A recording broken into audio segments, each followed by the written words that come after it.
Welcome everybody to our second take of our holiday readiness webinar. We are doing a second take because we had some technical difficulties on the first go around in typical 2020 Zoom fashion. So thanks for bearing with us, but we are excited to give you an awesome recap of Q2 and some tips and advice for getting your shops ready for 2020. So we have a lot on our agenda to cover, so I'm going to get started by introducing our CRO, Jessica Lacheski, who is going to talk us through some of the numbers that we saw last quarter and what to expect and what is so weird and different about holiday 2020. And I'm Associate Director of Social Media, Teresa, here to help out as well and join in the conversation. So I want to start by taking you through our very first trend report. We published this week, and we are so excited about the insights that we're bringing to you in our trend report. So like I mentioned, we saw a lot of growth in Q2 thanks to a renewal of interest in crafting and DIY, spurred of course by quarantine and shelter in place. Our team has analyzed all of that shopping data to extrapolate what major trends we're seeing, both in terms of searches on Spoonflower, designs that are rising to the top, and color palette trends. So our trend report also looks at which home decor products are seeing the most purchase volume, in addition to what trend predictions we have heading into the new year. So for the first time ever, our merchandising manager, Tara, and third-party marketplace manager, Emerson, collaborated on this trend report for you to hopefully stay close to your customers as possible and the sentiment that they're feeling and what they're looking for this season at a macro and micro level, just so you can feel prepared to serve shoppers with products and design choices that will be sure to resonate with them this season. So speaking of consumer behavior, let's take a closer look at the consumer behavior we saw April through July. So I'm going to hand it over to Jessica. Yeah. So it's kind of interesting. You know, I don't know if y'all been feeling like this, but I started Spoonflower right in the middle of, this pandemic, and there were so many highs, so many lows. But Katie Hayes, I think her design captured that really well. If 2020 was a surface design, we certainly, I think, all have felt this. And it has been, though, a real pleasure to get connected to this Spoonflower community. And so I'm super excited to join y'all today and talk a little bit more about some of the things that we saw happen as a business, likely you all saw happen as businesses, as artists, heading into this pandemic. And it really does set the tone for some of the slides we're going to talk about later and the data that we're going to share when we get down to holiday readiness and trends you should be prepared for. So the first thing, if we go to that slides here, yeah, thanks. We've got e-commerce growth accelerating. So analysts always talk about forecasts for retail on the brick and mortar side. So the shops, they also think a lot about what is that growth rate going to be for e-commerce and what's the percentage of sales and how that splits between brick and mortar and e-commerce. Analysts have now done all of this crunching and looking at the data and found that in just 3 months, we've accelerated e-commerce growth from where we predicted it would be 5 years from now. So you think about all the struggles you probably felt in your shopping experience, struggles we had as a business. It's primarily because retailers are trying to accelerate their e-commerce growth and be prepared for all of this surge in a very, very short window of time. So the other thing that we track that's like super interesting is, for years we've been talking about this experiential economy. People were so ready to forgo ownership of things and really kind of have more experiences. They wanted to go to concerts. They wanted to go to events with their friends. Amusement parks were on the rise. People were traveling. They were cruising. And you saw that shift where like apparel sales were going down because people were opting into either buying less or they're going into companies like Rent the Runway or La Tote. Because they didn't need to own clothes. They just wanted to have nice clothing when they did all these fun things. Well, now that balance has shifted because people have more time than ever. We're now in the homebody economy, and there's literally $104 billion in spend that has little to no spend currently. And so that's funneling into DIY, like what Teresa meant earlier or referenced earlier. You know, it's something that we're seeing happen, and it's likely again why you saw a positive impact in your business. Because people are looking for ways to take this discretionary income and put it elsewhere.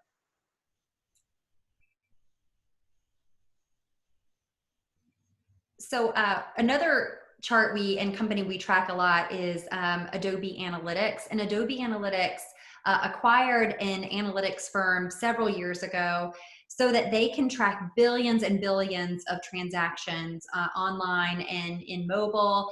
And again, they predicted, you know, where they thought holiday was going to be, which is this green line, or not holiday, sorry, where they thought, you know, spend was going to be in April, May, and June. That's this green line. And then you can see where the average holiday spend is. And then look where the blue line is in that spike. It's a $77 billion difference, which is just phenomenal and crazy all at the same time.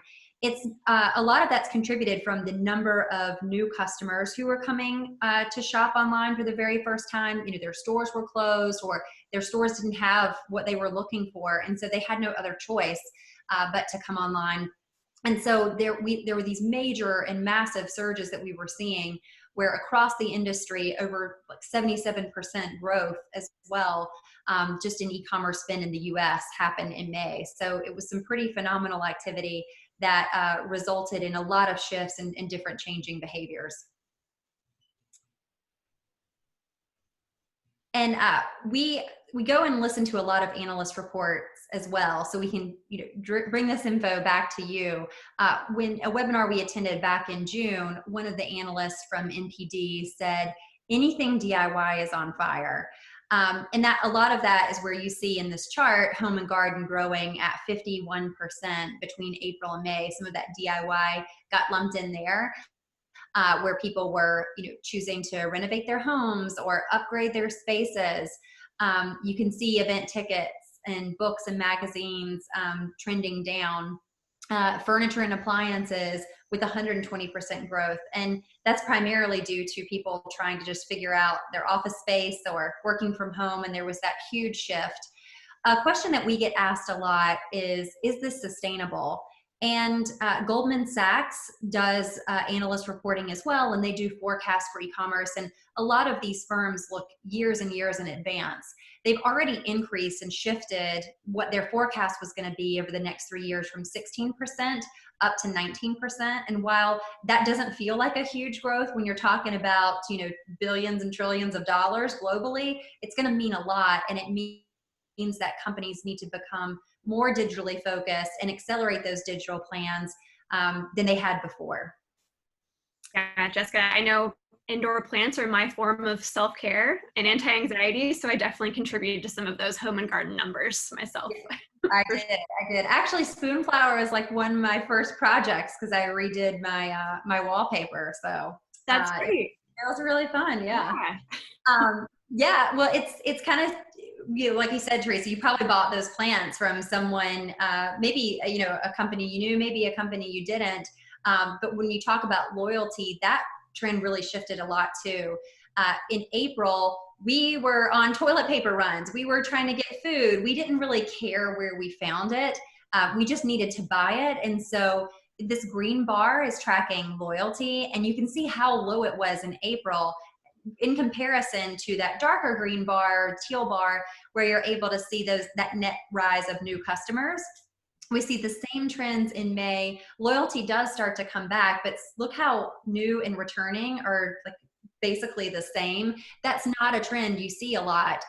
More often than not, you see new customers are hanging in, but it may be a half of what your returning is. And so it just is another way to reiterate and showcase to you all how many new people were coming and shopping. And we hope that you saw that in your businesses as well. So I think we're ready to talk about the holiday season, and it's going to be crazy.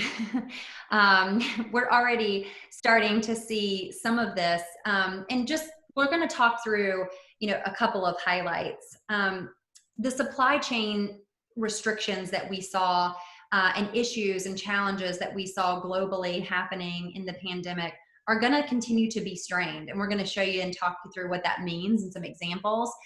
There's lots of data and indicators that we're hearing and seeing around consumers and people planning to shop earlier this year. It's just already on the brain. And if you think about it, you want to spread your spend out and your budget out. We're not going to crunch it all into, the months of November and December. That trend of we talked about earlier, more people are shopping online and in store. It's not going away. And retailers are going to try to incentivize that because they're starting promotions early. And we're going to show you what that means when we talk about flattening that holiday sales curve. And shipping is a big, big topic we have to talk about. We are always optimistic and positive at Spoonflower.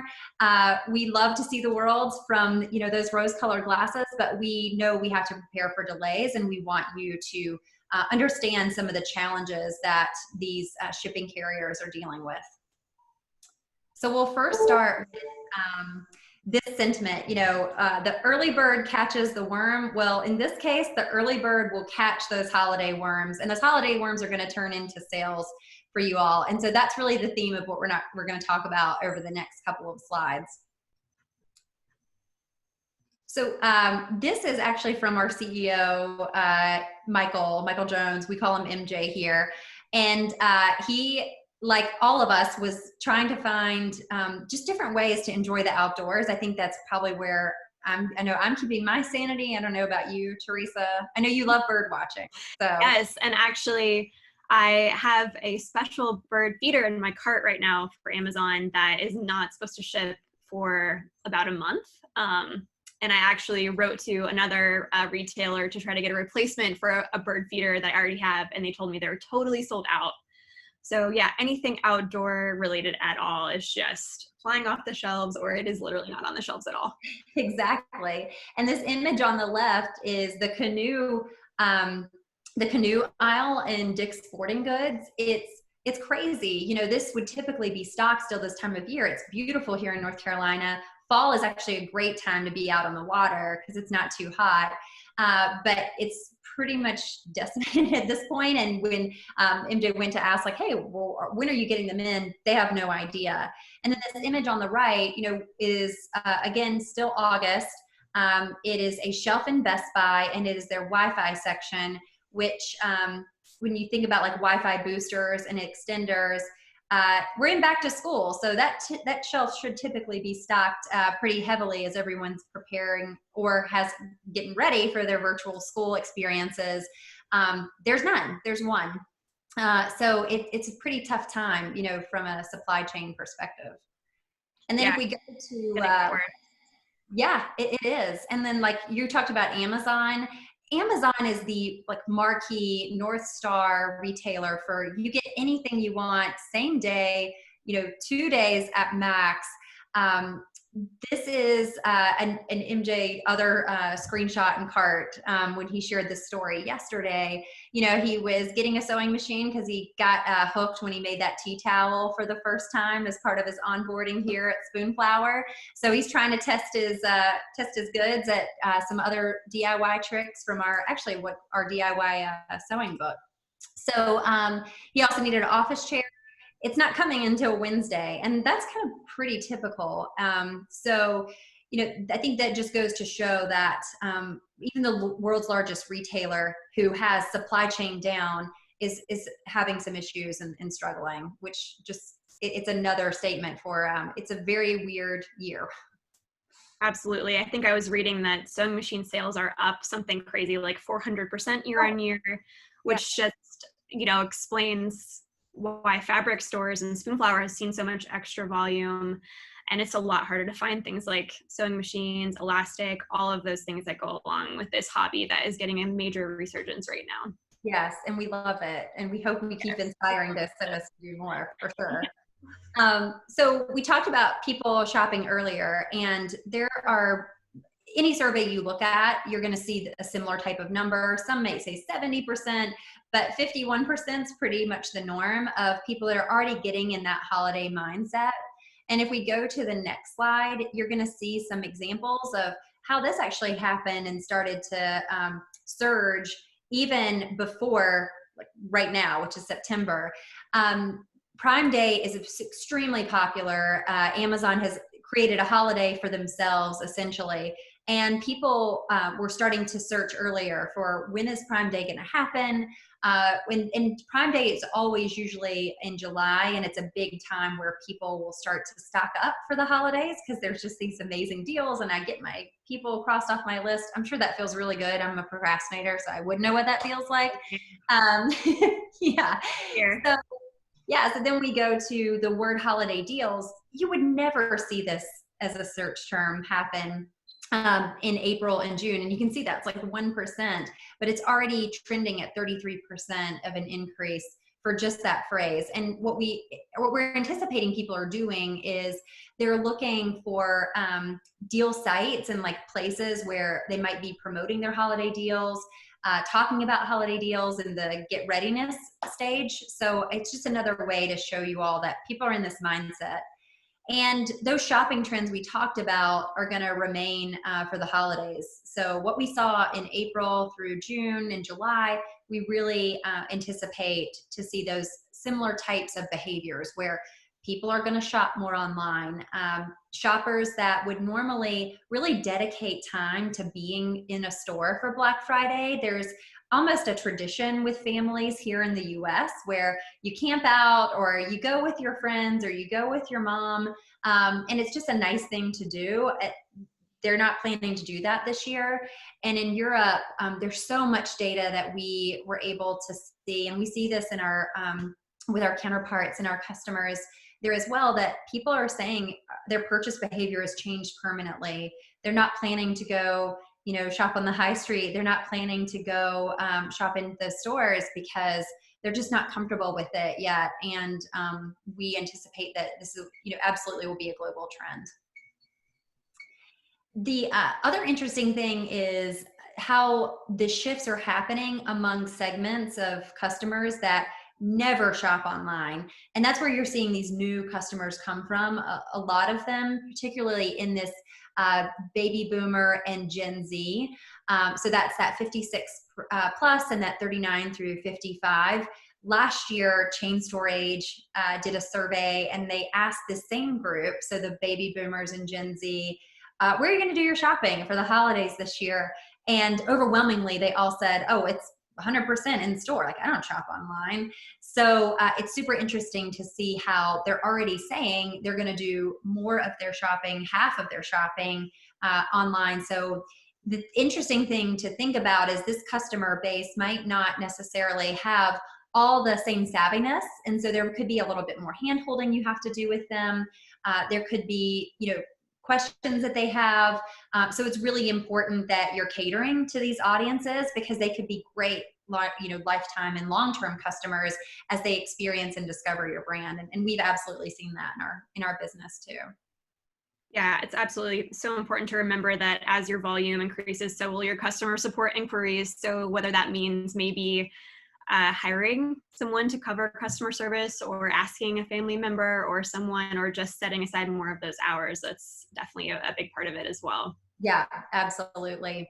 And so Marie Driscoll, who manages, or she's a director at Coresight Research, one of the things that she talks about a lot are, what are retailers doing? How are they adapting to the pandemic? And she said, retailers are going to reinvent themselves and reinvent the way that they think about the holiday promotional season. Deals are going to start in October, and then they're going to have to find ways to keep people coming back to buy. So that's something that we're watching a lot. And when we, if you go to the next slide, more and more retailers are closing their doors on Thanksgiving, and it's pretty interesting to me because it's almost like we use this phrase a lot here, like the good old days. My mom says that a lot, and we're kind of getting back to the good old days where stores weren't open, and then as on Thanksgiving, they used to always be closed when I was growing up, anyway. And then now it's really shifted, and the past 10 years, as stuff has become more competitive, that one retailer, likely it was Walmart. It's like, hey, yeah, we're going to be open on Thanksgiving Day. Well, now more retailers are closing down because they don't want to put their employees at risk. They don't want to put their customers at risk. So many stores have said they're going to be closed on Thanksgiving. And they've also said their traditional promotions playbook is gone. Home Depot is not doing big Black Friday. And, Teresa and I were talking about this, like we remember like camping out, with our parents, and you're getting ready for Black Friday and getting ready for these deals and waking up early. Like that's just not happening anymore. Target's already said they're closing their stores on Thanksgiving. Our best deals are going to be in October, so be ready. There's rumor as well that Prime Day is going to be October 5th, and that always drives competition with other retailers. So it'll be pretty interesting to watch what happens. Yeah, the former retail employee in me is so happy for those retail employees who can actually have a little more time to spend with their family. But yeah, it is just a huge sign of the times and just how seriously these big employers are taking the risks, and it's all going to translate to online shopping. Yeah, it is. And when that happens, we now have this downstream effect of pressure on the carriers like FedEx, DHL, USPS, UPS. They've already struggled, right? Anywhere from a 20 to a 50% increase is where they were at in the pandemic, and they're already forecasting they're going to be that basically back at that rate or higher.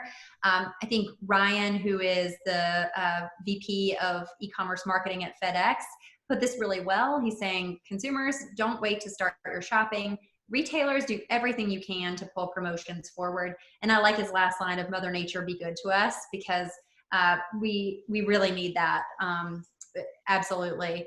So we also look at what are analysts saying. This isn't just us. This isn't just FedEx saying this. But a Salesforce industry analyst, and Salesforce has lots of different commerce tools and technology. They track the retail sector very, very closely. And they said, we're anticipating 700 million packages could be at risk of being delayed. And we just want to emphasize this point because there's a lot of, risk in that, right? For your business, there's a lot of risk in, your customers. And so, it's something to definitely be aware of. And we're going to be watching it really, really closely, because that's the kind of the last thing we can't control, which is what happens with these logistics providers and carriers over the holidays. So we're getting into recommendations, and really the whole spirit of why we put this together is to help you all and get prepared for what's to come. We are your partner. We want you to have the most successful holiday season with us as possible and with your customers. And so a couple of themes that we're pulling out from this: please start preparing now for holidays. We're going to tease something at the end that we hope you'll enjoy to help you out with that. If you are a on-demand company, we know a lot of our maker community does personalization, and you take a lot of time and care to customize orders for your customers. We really encourage you to try to get them to pre-order. If you've got customers that order from you every year, send out an email and let them know these types of changes are coming, and it'll be an unpredictable holiday season. Or maybe give them a coupon. Hey, if you buy now, you get a certain percentage off, so that you can get those custom orders in as early as possible. We're working on contingency plans. We've got lots of different A, B, C, D scenarios of, if this happens, what are we going to do?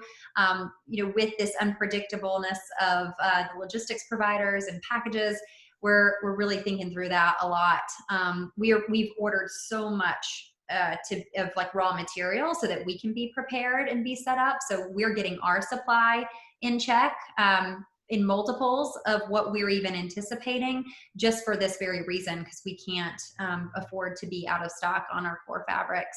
And then communicating early and often. I think we learned a very, very valuable lesson in communication as we struggled with late orders. And again, apologies, as we know many of you were impacted by that. What you gave us feedback was, when we told you where things stood, you felt a lot better. And so that's a theme we want to carry through the holidays, and we would encourage you to carry with your customers too. Yes. I miss there, Teresa, in our recommendations? No, I think you got everything. So I'm gonna let you take a breather, Thank Jessica, and rest your voice. you. I want to talk to everybody a little bit about e-commerce excellence and who is adapting, who is doing a really great job of that in this season, and who should look out for during the holidays as well. Um, you know, the business of handmade is a strong community, and there's so much we can learn from each other. So I'm sure a lot of you have probably already adapted to starting to sell cloth masks in your e-commerce shops. And we really love how 2019 small business grant recipient Sky Cube of Rebirth Garments has developed masks with clear panels. So that's really great for those who rely on lip reading, or even for those who, just so that someone who does rely on lip reading can read your lips as well. So this is a great reminder really to keep accessibility as top of mind as possible for your customer experience, both in terms of product design and doing things like adding captioning to your social videos as well. So another person that has done a great job of pivoting is Sarah Marsom, who is a heritage resource consultant who makes handmade tiny activist dolls. So Sarah really pivoted all of her speaking engagements, which is a huge part of her revenue stream as an entrepreneur. And she's changed all of those speaking engagements to Zoom. She's done YouTube lives, Instagram lives, and also pulled in a lot of her colleagues from her industry to host lives and webinars that her audience will be interested in. And so then Sarah's top of mind when those same customers who watched her webinar on, historic preservation, for example, are thinking of what kinds of gifts they want to give for the holidays, and they're going to head back to Sarah's shop. So thinking about what kind of content your audience is interested in, not just your e-commerce shop, making that as digitized as possible and amplified, but also the content that you're creating. And speaking of partnering with colleagues or peers in your small business space, we really admired what Brittany Jones and Mimi G did. They partnered together to create mass content. So they're peers in the DIY space. So that's something you can certainly think about. Another person is Alexis Lozado of Little Nature Lover. So she really relies on holiday markets and handmade pop-up shops to merchandise her products. And so she's done a wonderful job of making those pop-ups a COVID-friendly, socially distanced experience and partnering with brands like Pottery Barn to make that happen. And actually, I'm really excited that we have a blog post from Alexis coming up on our blog. That's blog.spoonflower.com at the end of the month. So she's going to be sharing all of the tips that she's learned with all of you to help you in that transition. I love that story. It's great. She has so many awesome tips on how to get in front of retailers and make those partnerships mutually beneficial. So I just think that it'll be a great story. That's the dream. That's the dream. Yeah. And Shay Spagnola of Bungalow is also doing a wonderful job. So definitely go and follow. Also Ruth Nathan, go and follow those makers and kind of see what you can learn from their strategy, because we think they're doing a lot of smart things. Yeah, they really are. So one of the things that we wanted to share with you all is the holiday commitments. These are things that we're holding ourselves accountable to. We're locking arms as a cross-functional global team, all rallying together to make sure we can deliver creativity and happiness for you. And like we said, make this a really successful season. And we think about doing that in the following ways. MJ already has instilled this mantra in us that he thinks a lot about customers, employees, and shareholders, and it's in that order. And the reason why is because if we have amazing partnerships and relationships with our customers and we're doing a great job for you, that's amazing, and it's why we'll actually be able to have employees in the first place. We need customers to serve, and we need happy customers to serve. And then as long as our customers are happy, our employees are happy, we're going to have happy shareholders. And so when we thought about this holiday season and everything we've all been through together, we felt it was really important to share with you these commitments that we're making. And it's all centered around this frictionless customer experience. And the way we're going to deliver that for you is a couple different themes. We need to make it easy to discover and shop for our artists that are listening and watching this, you bring so much talent and creativity to us every day. And we want to help people get inspired and find that easily, and get more and more of you surfacing up. So you're earning commissions and you're selling these beautiful designs in products that Spoonflower prints on demand. We also want to delight post-purchase. We learned that valuable lesson, like I said earlier, during the pandemic. So the operations team and our factory team are working so hard to get orders out the door as quickly as possible. We've been staffing.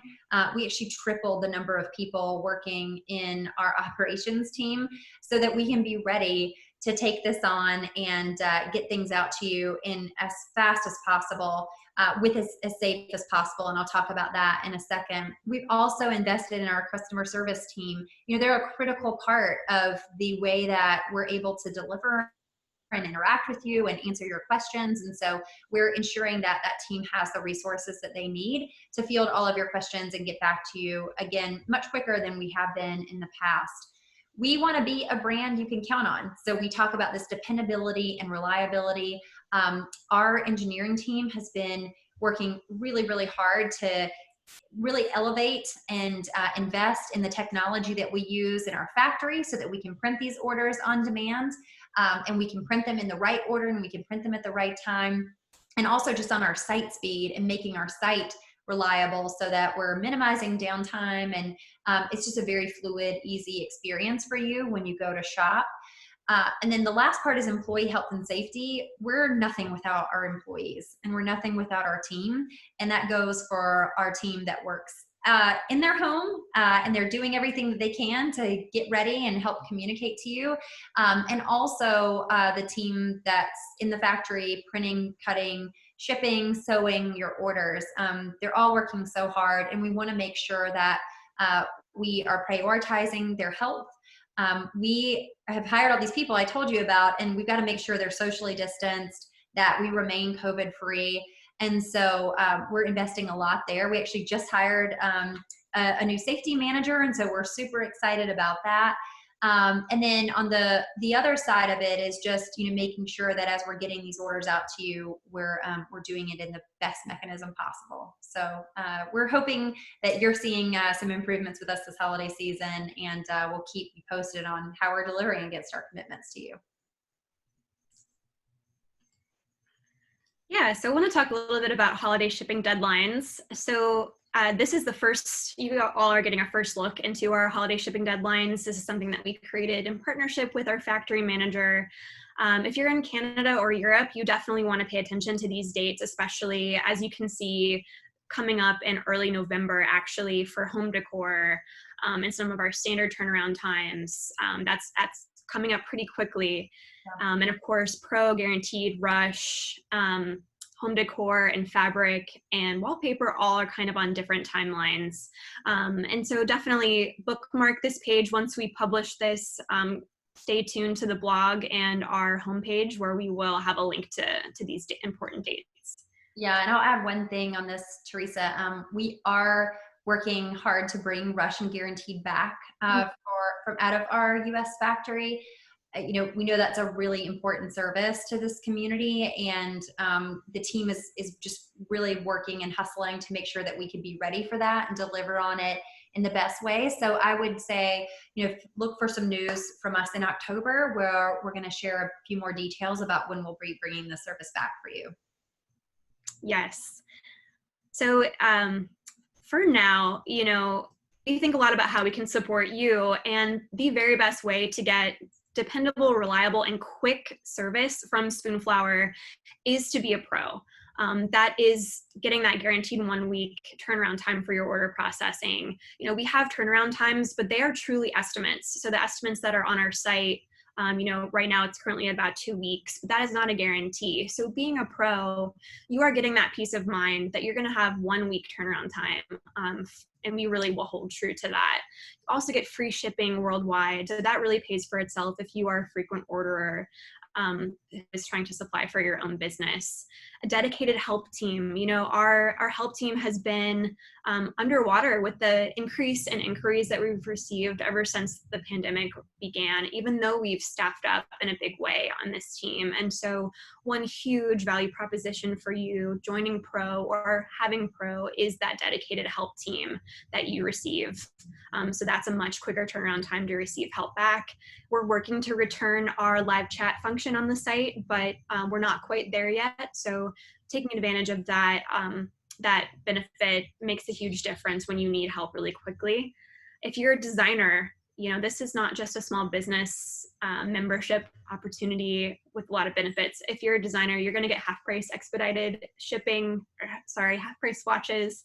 You also get half price expedited shipping. You get access to these great webinars that are usually live and exclusive insider content, access to exclusive fabrics. We have a few of our grand format, super wide fabrics that only pros have access to. So it's a huge value. And so we just want to not give you too much of a sales pitch, but just try to express, you know, how it could really help out your business and help you have a more reliable experience with Spoonflower to join Pro. Yep, absolutely. So next is when we had done our Q&A yesterday, and I think we are going to skip that for now, but look for more in terms of, I believe we're sending out a survey and a recap of some of the things we covered in the Q&A. So look out for that. Yeah, absolutely. And I do have to plug, we've got a really cool offer coming up on the 21st that we believe is, you know, really going to help you all.